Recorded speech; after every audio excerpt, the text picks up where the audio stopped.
এই বর্তমান যুগে আমাদের সমাজে এখন করণীয় হলো যে 5 ওয়াক্ত নামাজ পড়া। আর হিন্দু যারা আছে তারা বাবা অনুকূলচন্দ্রের সৎসঙ্গে এই 5 ওয়াক্ত নামাজের মধ্যে 5টা ফজিলত আছে। আপনাদের প্রথম ফজিলত হলো আল্লাহ বলছেন ফজরে যে নামাজ পড়বে তার চেহারা উজ্জ্বলতা বেড়ে যাবে। আল্লাহ বলছেন যে জোহরের নামাজ পড়বে তার রুজির বরকত বেড়ে যাবে। আল্লাহ বলছেন যে আসরের নামাজ পড়বে তার শরীরে শক্তি বৃদ্ধি হবে। আল্লাহ বলছেন যে মাগরিবের নামাজ পড়বে তার সন্তান তাকে ভাবতে পড়বে। আল্লাহ বলছেন যে এশার নামাজ পড়বে তার নিদ্রা ভালো হবে। তো আমাদের বাবা অনুকূলচন্দ্রের সৎসঙ্গ একই আমাদের প্রাপ্তি দিয়ে রাখছে। এই যে এখন যে আপনাদের মাধ্যমে আমাদের বাবা অনুকূলচন্দ্র বলছেন যেথায় থাকিস হোস না বেহুশ করতে সন্ধ্যা প্রার্থনা হবেই তাতে কর্মের উপর শক্তিশালী অর্জন। এই যে আল্লাহ আর রবিয়া বাবা অনুকূলচন্দ্রের একই কথা, এই কথার মধ্যে আমাদের মন রাখতে হবে।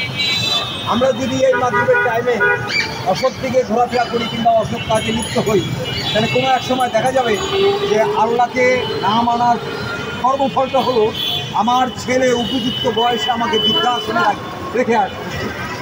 কারণ যে সময়তে আমার এবাদতের বয়স ছিল সেই সময়তে আমি কোরআন পড়ি।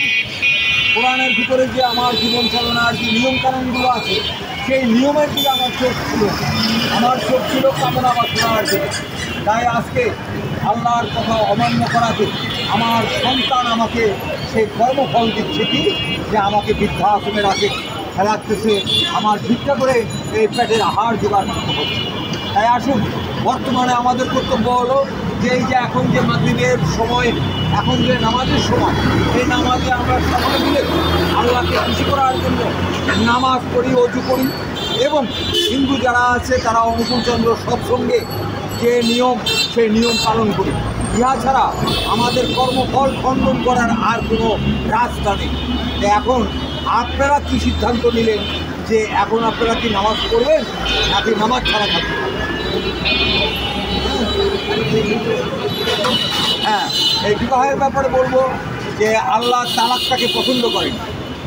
আল্লাহর এই জমিনে যেদিন আল্লাহ শুনতে পেয়েছে প্রথম তালাক, সেদিনকে এই আরশটা কেঁপে উঠছে। আল্লাহর এই আরশটা কেঁপে উঠছে। অতএব এই যৌতুক প্রথা আর হলো তালাক, এই দুটো বিষয় আপনারা বন্ধ করে দেওয়ার চেষ্টা করেন। নয়তো কিছু কিছু পরিবার থেকে আপনাদের ধোঁকা দেওয়ার জন্য, আপনাদেরকে ঠকানোর জন্য এরা নানান ধরনের চালবাজি চালু করছে। তাই আপনারা যদি নিজেদের ধরুন আপনার মেয়ে কিংবা আপনার বোন, আপনার ভাগ্নি, এদের যদি আপনি ভালো চান তাহলে ওই তালাক প্রথা আপনার বন্ধ করতে হবে আর যৌতুক দেওয়া বন্ধ করতে হবে। আপনাকেও ধন্যবাদ।